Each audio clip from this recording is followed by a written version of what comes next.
or good afternoon. I'd like to open the work session of August 3rd regarding the purchase agreement for Duke Life Point General Hospital LLC and sales agreement. If we could rise and salute the flag, please. I pledge allegiance to the flag of the United States of America and to the republic for which it stands, one nation, under God, indivisible, with liberty and justice for all. I don't see the clerk. Normally the clerk calls the roll.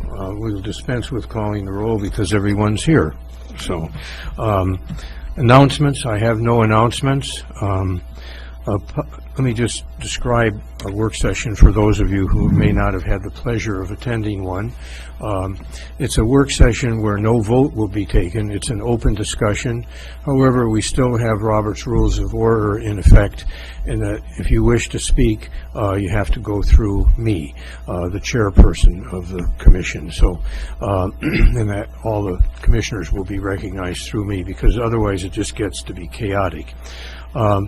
If you wish to speak at the public comment section, which will be next, you have 3 minutes in which to speak. We don't have the light system working, but I'll kind of give you a heads up when you're close to 3 minutes are up. If any, I'll open the public comment section. If anyone wishes to come forward and speak, come to that microphone over there, because we're going to have a table here later. So I'll open the public comment. Does anyone wish to come forward and speak? Please state your name, address, and city or township of residence. Bob Kimbenzi, 306 North 6th Street, City of Marquette. I guess I'm going to do a lot of listening at this meeting. I've been up at the podium many times in the past on this very issue, and it's been a less than stellar 3 or 4 years to this point. We've been promised many things. They've never happened. We've been promised the forums. They've never happened. We've had presentations. There's been press releases, but there's never been a discussion. There's never been the opportunity to stand here and ask questions and get feedback in both directions. And I think it's something that's sorely been missing. I'll stand here maybe with a little grain of optimism that things are going to get better.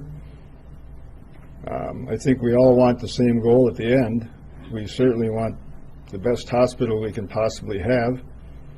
I'm getting older, like many of the rest of us are getting older, and really don't want to jump in the car to go to Green Bay for medical care.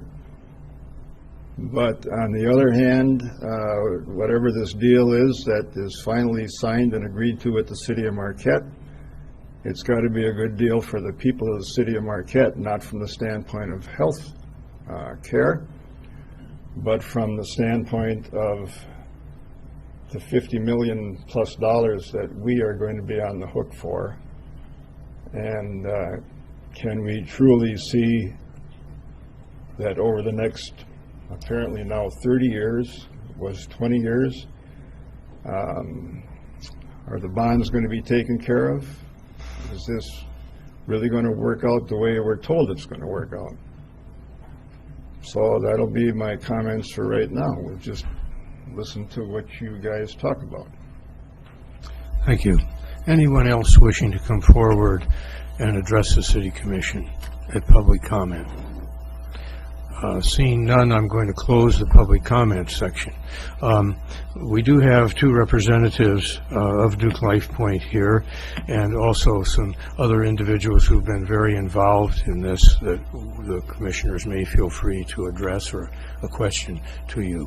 So with that, I'm going to open the work session with asking Mr. Vida if you could kind of give a opening comment on why we're here, what's up, and then open it up to the commissioners to speak. Thank you, Your Honor. I think maybe first what I'd like to do is thank all of the representatives of the different organizations who've been working with us on this project through the years. You might recall 3 years ago, the Attorney General approved the sale of Marquette General Hospital to the Duke LifePoint partnership. About 2 years ago, Duke LifePoint announced that instead of just meeting the minimum requirements of that post-implementation agreement with the Attorney General, that they would opt instead to build a replacement facility, state-of-the-art, to offer not only care for the residents here in Marquette, but for the entire region, potentially throughout the upper Midwest. The City Commission at that time nominated 3 commissioners to negotiate a memorandum of understanding with Duke LifePoint, which successfully concluded in September last year. Part of the terms and conditions of that memorandum of agreement are the reason why we're sitting here tonight. Really specifically, Section 2A of the memorandum, the sale of the 37-acre parcels of land to Duke LifePoint to construct their new hospital on. And here speaking potentially on behalf both of the work session and potentially at the Commission's discretion, we have Tom Butler, who is the CFO for LifePoint. He's responsible for the Duke LifePoint partnership. With him is Greg Zarnick, their construction manager. Immediately sitting behind them are representatives you well know, local board members and executive leadership of the UP Health System. We have all of the different department heads who've worked on this, including our CFO, community development, DPW, the communications team, the HR teams. We have representatives from the Marquette Brownfield Authority. We have former mayors Nemi and DePietro, who were here over the course of the last 3 years supporting this agreement towards its implementation. And we have also, of course, our city attorney who with his staff, as well as with Miller Canfield, our bond counsel, and their team, as well as the Duke LifePoint team, were instrumental in bringing this purchase agreement to the close. It's not a complicated document to read. It's only 9 or 10 pages long. The complicating part came in all of the different externalities and the deconfliction of different requirements of bond counsel, of construction cycles, of purchase cycles, TIF cycles, state brownfield economic development cycles, and other kind of considerations that all had to be reconciled into the final timeline and the final terms and conditions. So in addition to the city staff, the city attorney's staff, we've had the best consultants that we could find helping us put this agreement together. And it's in that spirit that the people that you have here in the room today are prepared to answer any questions that you might be interested in discussing. Thank you. Well, commissioners, anybody want to start off? Commissioner Baldini. Start off. First of all, I thank you, Manager Vita, and thank your staff, because a tremendous amount of work has gone into this. I mean, you sent it out to us, and when reviewing it, it's been 3 years. How time flies when you're having fun, huh? But it's a detailed document, and in reading this, one of the issues, and I don't want to say concern because that's too strong of a word, but one of the things I think I've identified is the amount of specificity and details that have to be completed by both the buyer and the seller between now and sort of the end of the year. The buyer, I'm quite sure, will do their duty, and I'm just concerned about our staff and the extra burden being placed upon them, and how do we maybe plan to deal with this and handle this? Thank you, sir. Well, the payment includes 2 different categories of money. There's an earnest payment of $100,000 and a payment of $500,000. They're specifically to be used to make sure that we keep the counsel that we've retained already on board. So we'll be keeping the brownfield consultants on board, the bond consultants from Miller Canfield on board. We'll be bringing in the prime contractor for the city responsible for helping with the construction cycle on the new service center, to work for the Director of Public Works, and we'll be retaining amending the contract with the vendor that we have on board now, who did the transportation study, to work with us on all of the public infrastructure associated with the U.S. DOT, Department of Transportation, and the Michigan Department of Transportation infrastructure changes. So a good chunk of money from the sales agreement will be directly focused on making sure that we have the vendor partners and the staff resources necessary to move forward. Okay. Anyone else wishing to speak? Commissioner Campana? Well, again, I also would like to thank the representatives from coming here from Nashville. It's a good sign that they came here. We appreciate them being here. There's been a lot of work on both parties. Our staff and their staff has really put a lot of time, effort into this. This is the start of it. Having read the purchase agreement here, it's pretty straightforward. It covers basically everything. I think it's very complete. I don't think there's much we can pick apart on it, but thank you for all you've done, and let's hope everything else goes smoothly. I'm sure there's going to be bumps along the way, but we should be able to overcome them. Thank you. Thank you. I would just make a couple comments. Mine. Again, thanks to everybody, that long list of folks, and I won't go over that again at this meeting, but this is a very, very complicated issue. It's not just like you're going to buy a piece of land. This has taken a year to negotiate. The buyer, Duke LifePoint, has had to look very carefully to make sure their interests are looked after by their attorneys and representatives, as well as the city. And it's been a negotiation. I might comment from the outside looking in, a very friendly negotiation. It has not been angry or nasty. Both sides have respected one another, and I think the good part of this document is it's very clear, and I think in reading it from where I'm coming from, representing the citizens of Marquette, I think that the staff has done a great job looking after the interests of the city. That's the most important thing for what we're doing.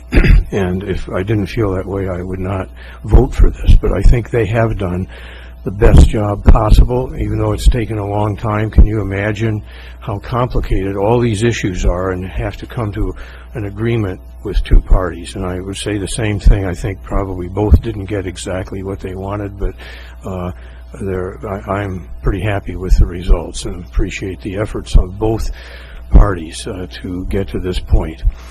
There's lots of details left. In the memorandum of understanding, which Mayor Nemi signed a year ago, they're all spelled out. Many of those are addressed in this purchase agreement, not all of them. But if this is passed, there's a whole, as Commissioner Baldini said, there's a whole lot of work to be done here very quickly. But again, thanks for working out a very good agreement on behalf of the citizens, which I think is, you had to do it. Thank you. Anyone else wishing to? Commissioner Connolly. Well, I want to thank Duke LifePoint for their commitment to moving forward with this agreement and their commitment to keeping health care here in the city of Marquette. And we appreciate that. We look forward to continuing to develop this and work with you as time goes on. I want to thank our team, the city's team, and it was more than just one individual. It was a whole team and their staffs. This took a lot of work. It took diligence. It took just untold hours, and I appreciate it. The citizens of Marquette appreciate it and appreciate your commitment to keeping health care here in the city of Marquette. So thank you for your team, and thanks to our team for moving forward with this, and we look forward to moving forward. I would request of the city manager, and it's not laid out in this document, it doesn't belong there, but just for the public, maybe for the public's enlightenment, because I have a good idea of how this is going to work, but in 180 days after November 1st, and that puts it somewhere the third week of April, we need to vacate our service center. Could you talk about how we anticipate that working, and if that doesn't work out with Plan A, what Plan B is? Thank you, sir.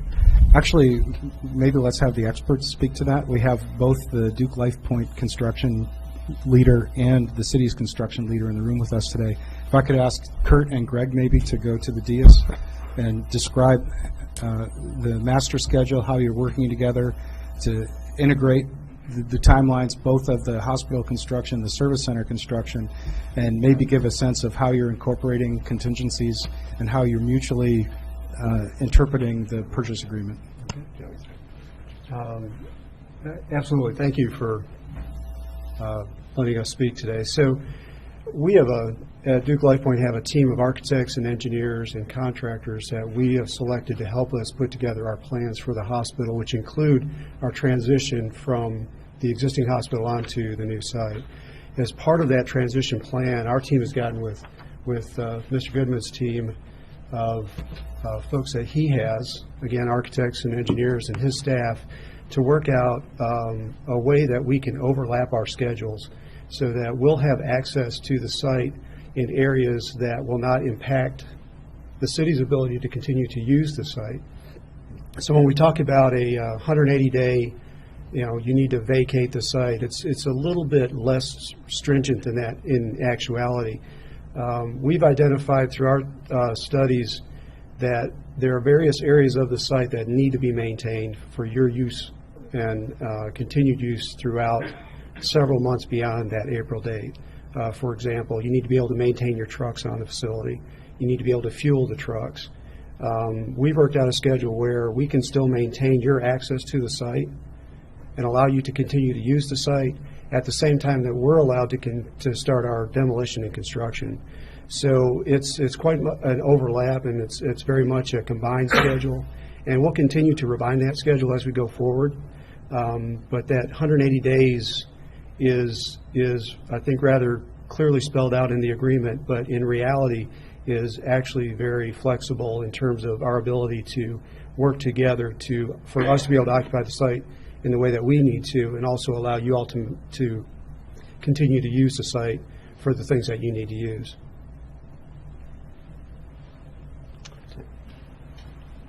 Yeah, I can add a little bit. First of all, my job is to make sure that any services provided to the residents of the city are not interrupted. And once again, work with Greg's team. I think we've come up with a very good schedule. There's a lot of components in it still that we've been working on. For instance, we're getting very close to finalize the land that we need for the proposed new site. We've had some really good conversations with the National Forest Service, Northern. And the key with this purchase agreement is what it's going to allow us to do is get our design build team back to the table. And once that happens, we've got a very detailed project schedule that goes right down to each task that needs to be completed. And a big component is the development agreement. We'll have a lease with Duke Life Point that will have some more detailed terms and conditions. And like Greg said, that working with them the last month, we've come to a pretty good plan that is going to allow us to continue using the cold storage facility at the current location from the 2-3 months until our new facility is built. We do hope to have a shell of a facility by next November. It's an aggressive schedule. However, it's a challenge, but it's really doable. So we are continuing to look at contingencies plans. If everything doesn't go perfect, so you always have to have a fallback plan. But one thing I will guarantee the residents that services will not be compromised under my watch. Or again, I've talked to our DPW staff. Another thing too, I've kept we got 56 employees that work out of the DPW facility. I have regular meetings with them, keep them updated on the progress. So I've really tried to make sure any information I've been able to pass along to them. So again, in the next month or two, we'll continue to fine tune the schedule, and you know, I guess it's exciting. Commissioner Connolly, anything else? Just a minor thing, request of the city manager, of course, and it's built into this agreement, there's going to have to be a little flex with any project of this scope, and it gives city manager discretion to make those changes as necessary. I would just ask that city commission be updated on a periodic basis, that you keep a list of what those changes were, and and I don't know how fast they're going to come or how many there are. Just give us a report. Email at the end of the week, I made these changes, or if there's 3 changes in a month at the end of the month or something, just keep us posted. I don't want to restrict that ability to some decisions are going to have to be made right on the spot, and I realize that, but I'd just like your commitment to update the commission on that. Thank you, sir. You have my full commitment to do that. This is a contract, and the contracting rules of the city still apply. So anything above $5,000, any change must come to the city commission. It won't be my vote alone to do it. But beyond that, I'm committed to making sure that the city commission is fully informed of this project as it goes forward. You'll be getting those at a minimum weekly, and occasionally, I could imagine even on a more frequent cycle than that. Thank you. Thank you, Commissioner Connolly. Any other commissioners wishing to speak? Commissioner Reynolds.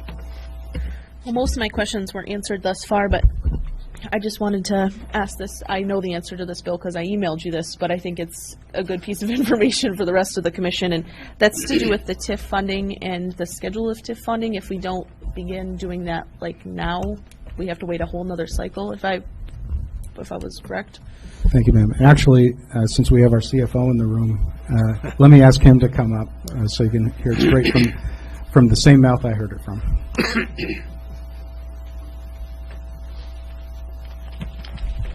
Hi. Thank you. That is a good question, and there are quite a few moving parts to this agreement, but the TIF is probably the biggest one.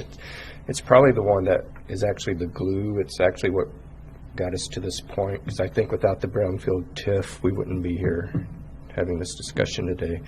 But it's critical that we have the actual closing before the end of the calendar year, because December 31 is considered tax day, and that's going to set the value that we can start collecting the TIF. So we need to start collecting the TIF as soon as we can next year so that the money will start coming in, because there's going to be a lot of moving parts, a lot of infrastructure. As Kurt mentioned, going to be building a new service center, and we're going to be issuing bonds to support all of this, and so we'll need the money coming in as soon as we can to pay off the bonds. So that's why December 31 is critical. You know, we can close any time between now and December 31, but as long as we're closed by December 31, that'll get the ball rolling on this. Commissioner Reynolds. Well, thank you. Would you describe the impact if we don't close by December 31? Well, if we don't close by this December 31, it's going to set everything off, set everything back a year. So we won't have the money coming in to do the service center relocation. It's just going to put us in a bad position financial-wise, that when we go to issue the bonds, the money won't be there to pay it back. So it sets everything back by a year, and I don't think the hospital folks would be too happy about that either. So, Commissioner Reynolds. And then I just had one last question. I think this is for you, Bill. As far as the next steps, if we go forward with this real estate purchase agreement, what's next? I think it's the development agreement, and then what the following steps? Well, if this is signed, of course, everything the agreement anticipates goes forward till closure.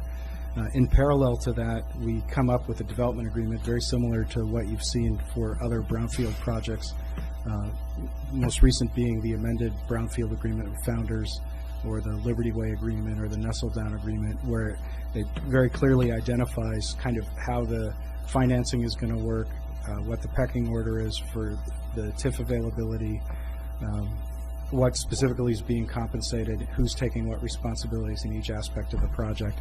The MOU outlines that, the development agreement codifies it. We'll need to come up with that fairly quickly, so probably within the next 6 months, I would anticipate bringing something like that back for the commission. Of course, presuming that the Brownfield Authority is fully supporting it and moving it forward too. At that point, then, we will have satisfied all the requirements of the MEDC and the MDEQ for all of the site-specific brownfield due diligence and the economic development incentives. And at that point, then, we'll be very clearly focused on almost exclusively the execution of the construction cycles. Anything else, Commissioner Reynolds? Just a further comment, we can't do any of that stuff you just described until they purchase the land. I mean, that needs to be clarified. Correct. Any other commissioner who has not spoken already wishes to address the commission? Commissioner Kembenzi. I have kind of a long list of questions, and I guess they're for various different people. I'm going to start just by asking that we do have until December 31st to actually come up with an agreement that would not penalize our bonding. Correct. As just previously explained, December 31 is the critical date that we want to have the closing by then, because that's what's going to allow us to start collecting the TIF revenue to do all the infrastructure and service center relocation activities. Prior to then, in fact, if this agreement is signed this evening, I believe it's 5 days. In 5 days, DLP will put down $100,000 in earnest money that will be held by the title company, but they're also going to provide the city with a $500,000 expense deposit, and that's going to allow us, Dennis's people and Kurt's people, to start moving forward with their relocation plans. And then once we have a binding agreement, and I know this wasn't all your question, but I'm sure somewhere out there people are interested, but once we have a binding agreement, this purchase agreement is not considered binding because prior to then, either party can back out of the deal for various reasons. So it's probably going to be considered the closing, but once we have that binding agreement, we have 90 days to pay the bonds that are existing on that property. And I believe it's about $1.7 million, probably $1.6 million in principal that we have left there. So of the $4 million purchase price, close to half of it's going to be used to pay off the existing bonds on that. I guess I'll keep going if you don't mind, Gary. So what is the binding document then? I guess I'm confused, and I don't know if legal staff can answer that. I thought this was a binding document. It is, according to bond counsel, this won't be considered the binding document that kicks off the 90-day period, because prior to closing, either party can cancel the deal. So that's why I'm thinking it's going to be the actual closing. When we close, that's when the 90 days will kick off. Okay, so I understand it. I guess I just want to go on and state that I was on the subcommittee for the memorandum of understanding, and understanding that that was not a legally binding document. I had many concerns going into it, but to secure DLP's commitment to stay in the city, I voted for it. And what was to come later, immediately following, were public forums, and there's been none. There's been none by the city, and there has been none by DLP. The community hasn't been invited to give us feedback on any of this.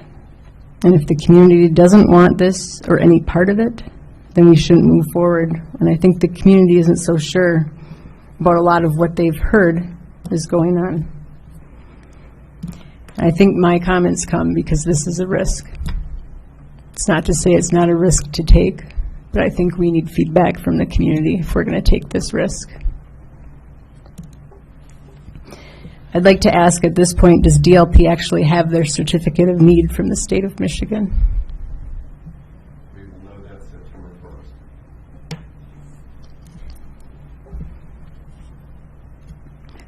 I'd also like to ask city staff, what is the total cost of the land and buildings that the city is negotiating giving Duke Life Point?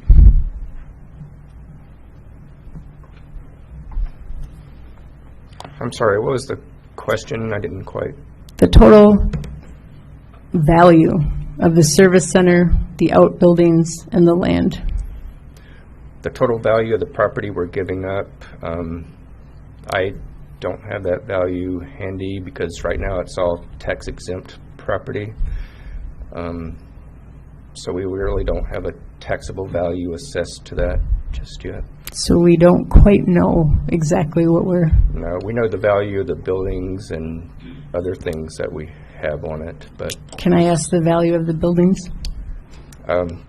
can I get back to you on that? I apologize, I don't have that handy.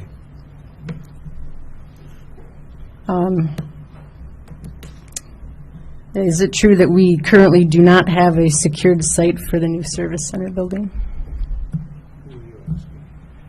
I guess I'll ask the city manager. Actually, Kurt, do you want to describe the process you've been going through with the Forest Service and with Northern?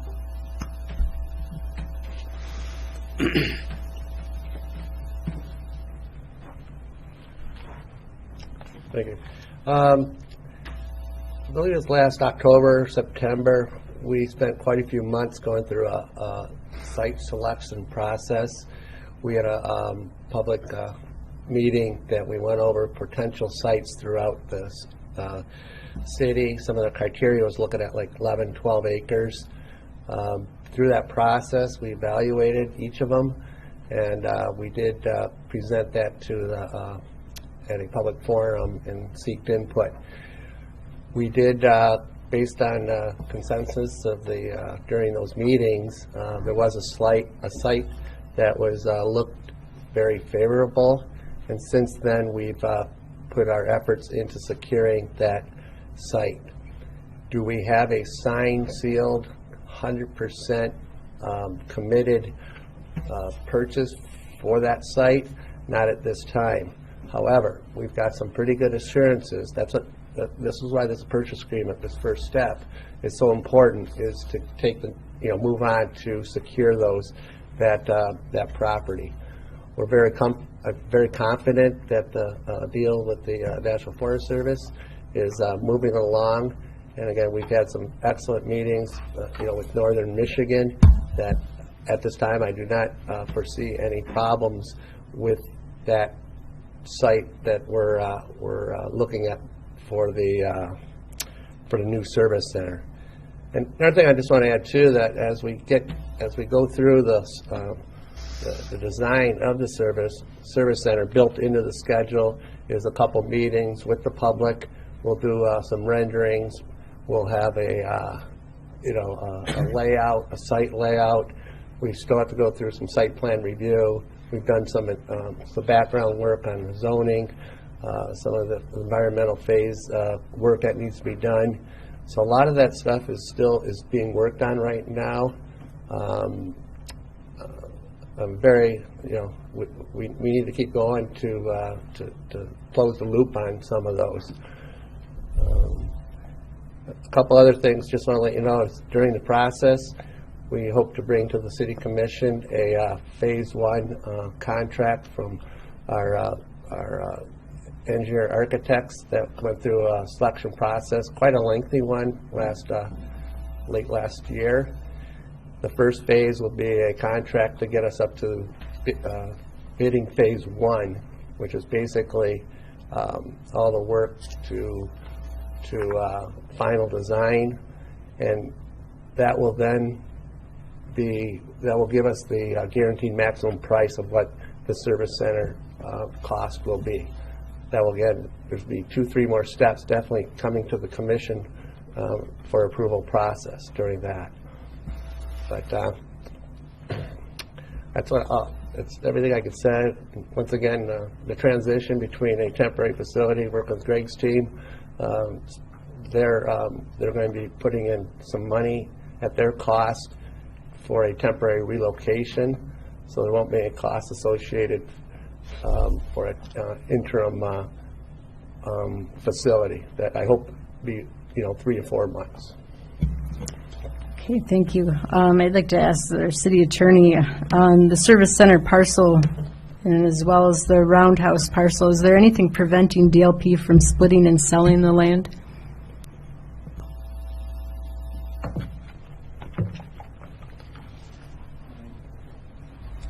I don't know how to answer that. I guess they're going to buy this piece of property for a specific purpose, and it's all set forth in the conditions preceding for both the seller and the buyer. So I've not heard that question raised before, because to me, I don't see where it would fit in with what we've all agreed to do. But is there anything in the contract that says they can't sell this property? No. Okay, then I have a question. The roundabout and overpass, what happens if this is nearly impossible to do due to the terrain, due to having it been previously looked at over the last 40 years? And what happens if, in order to put this in, the cost exceeds what we have outlined? Who are you addressing that to? Well, I'll address it to the city manager, and he can have whoever address. He's pointing to you, Dennis. Okay, thank you. I can speak in general terms. I can't speak to what the process is going to be if you conceivably come up with something that runs out of money. But I want to speak a little bit to how we got to this point of coming up with the idea of a roundabout and an access point. If you recall, when you go back to the memorandum of understanding, my staff had many meetings with MDOT and transportation planning consultants, DLZ, who works with us. They are one of only, I believe, 3 firms in the state of Michigan that are MDOT pre-qualified for roundabouts and those things along federal jurisdiction highways. And we went through our own internal scenarios to come up with what we put in the memorandum of understanding, and also which was adopted as in Exhibit E as brownfield eligible activities under the Act 381 plan that the Brownfield Authority put together and the Commission endorsed. So I guess we weren't really taking a stab at the dark at it. There was a large amount of planning that went through that ahead of time. There are a couple of unknowns. Of course, when you have to go through an environmental impact analysis, those do present some challenges, but in looking at it with DLZ, those challenges are primarily nothing that can be overcome, and basically that it's a social exercise that has to be done to check the box. Do we have contingencies in place? Yes, we do. We have 2 to 3 alternate scenarios that we've been working on internally as staff, and I guess at this point in time this isn't really the forum to talk about those in depth, but we are prepared to move forward with those contingencies that are right around in the same ballpark as what we would be looking at for these brownfield eligible costs as it stands now. My last question is to DLP. How aggressively have you been looking at or working at selling the existing hospital? Before you answer, could you come up there so you can be heard? Thank you. Thank you, Mr. Butler. I think one of the key things that we looked at is that we've got to wait until we have a go forward on the purchase of the land. One of the key things we said, this process is going to take 36 months plus 3 years. We've gotten a lot of inquiries related to the facility that we're in now. And I think one of the key things that I've learned by staying in the community was what happened with the orphanage. And so with what happened to the orphanage, we want to make sure that, being good community members, that we're also going to be involving the city, the community, the local developers on what they feel repurposing the hospital would be best for the community. So I think if you look on our website, we've stated that, but that's been our agreement all along, that we want to work with the commissioners, the mayor, the city developers here, You know the community better than we do, and we want to take your input and work in a partnership to repurpose the facility so we don't have the impact of like what happened to the orphanage. And I did listen to the commission meetings, and I did drive by the orphanage, and I understand. I guess we don't have a copy of your deed, or do we? I guess I'm just curious with all the tax tribunals happening. You know, it comes down to what is put in the deed in terms of being able to repurpose a building. And I just want to make sure and ask you publicly that you don't have anything in the deed that would prevent a hospital from being repurposed into anything else. No, I don't believe we do. Mr. I'll have to check with our legal counsel, but from the knowledge I have now, we don't. Commissioner Kamenzi, the city attorney's kind of looking at you. I don't know either, but I think that concept of what some of the big box stores are doing is relatively recent to, you know, since you purchased the hospital some time ago. So I would be surprised if you have some kind of a clause that says it can't be used as anything at all, you know, Right. like the big box stores, they can't be But used let as us another check. retailer or whatever. Right. I will check and we'll confirm. I apologize. Our attorney wanted to be here tonight, but she's been in Chicago since Sunday. So, any other questions? Commissioner, thank you. Any other commissioners wishing to speak that have not already spoken? All right, we'll go to the second round. Any Commissioner Connolly? Quick question for the manager and or the attorney or both. When we get, there's the inspection period that ends November 1st. Are there any documents or contracts that are executed at that point, at the closing of the inspection period?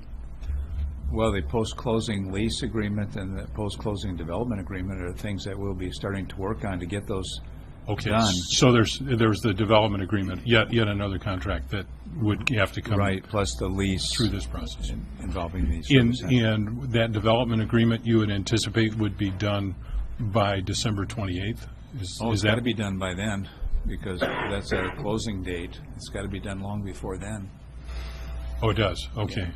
Wait, maybe, just to inform everybody, what is the, in terms of the documents, the contracts that need to be executed, if you could just kind of lay out a general schedule of what we can anticipate from here. Well, I think of course, the purchase agreement does buy, you know, this is the contract. This is the purchase agreement to purchase the property. The December 28th date is to actually close on the purchase of the property. But in between those, and that's why it's important that this get going, is this inspection period has to get done before we can close on the purchase. And in between those times is this post-closing lease agreement and post-closing development agreement that have to be worked out with council, with DLP and the city, and approved. Both of those agreements, of course, will come to you for approval. But those are the two, you know, once this is done, the inspection period will start.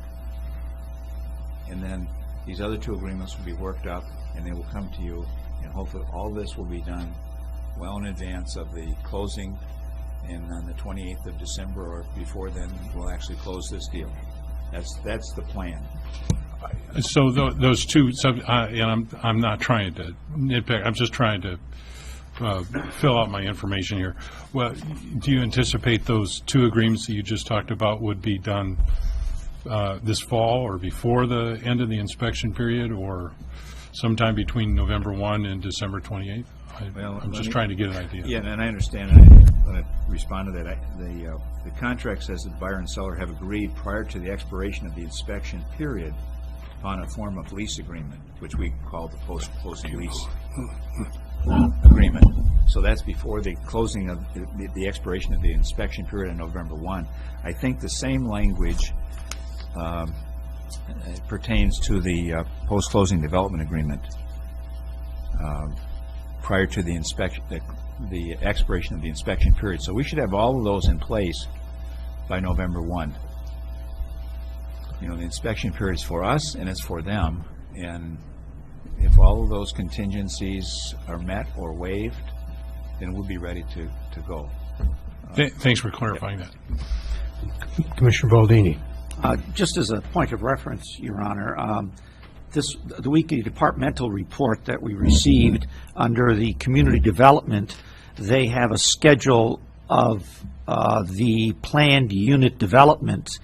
It says here, September 14th, we will hold a public hearing. September 22nd, submit final for our consideration. The 28th, we review the contract, so it was listed. Maybe, if it's is it on the website? Yes. Yeah, thank you. Any other comments? Commissioner Campana. This is a follow-up to Commissioner Cambenzi's question about the road upgrades. You're going to be adding lanes, you're going to be improving, putting in a roundabout, and possibly putting in a bridge. It's stated here, but I guess this is directed to city manager or to Dennis. That's not set in stone that this is going to happen the way you have it here. I mean, if I remember at the work session we had, there's a lot of citizen comment against the bridge over or on Grove Street. So are we going to discuss this at all? Yes, upon execution of the purchase agreement, I think as Gary had mentioned earlier, there's some money that comes into the city. Part of that money would be used to hire a consultant to walk us through the process of what's called the environmental impact analysis. Part of that environmental impact analysis is where you look at all of the possible options for the intersections along that corridor. And they walk you through with the community, the affected parties and so on and so forth, through those different scenarios to help come up with a selection of best options that you then in turn take to the federal government, because that's a stretch of federally regulated highway, and MDOT to come up with your most viable solution. Now, we've kind of played those scenarios out on our own, which is where we've kind of came up with what we have here, although the bridge may not likely be there. But there isn't, in a general answer, yes, there's a very large process that follows.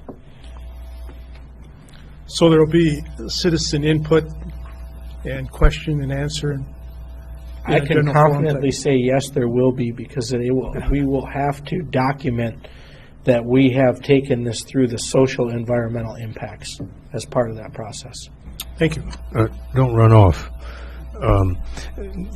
When we were dealing with the brownfield and the TIF through the state, the point was made, we had to maybe overdo it a little bit in terms of including virtually everything we could think of. That's correct. The $56 million probably won't be quite that much, because some of the things that are in there aren't going to happen, maybe. And reading, and I had the same question, Commissioner Campana, about the bridge. It said may, it didn't say will or shall about the bridge. So a lot of these things are there. Some of them probably won't happen, but the process of adding something is horrible. Taking it out is quite easy. We'd have to go through the whole process again of going down to Lansing and to the hearing and blah, blah, blah. So that's, I think, helpful in addition to the guaranteed public input to some of those issues. Okay. Correct. Thank you. Just anything further? Commissioner Baldini. Just as a reference, it caught my attention because there was discussion about the new roundabout, which may include a new bridge. This contract says may include, doesn't say will include. It's in page 10, section F. Yeah. Right. Okay, any further questions or comments? Seeing none, I'm going to probably adjourn the work session unless I hear any objection or anybody else wishing to speak. We will re-adjourn in about 10 minutes for a special meeting with the agenda item to approve or disapprove this purchase agreement. And thank you for coming to our work session. And as you see, no decisions are made, just lots of discussion. Good questions. Appreciate you're all asking them. And this meeting is then adjourned and we'll reassemble at 5 o'clock. Thank you.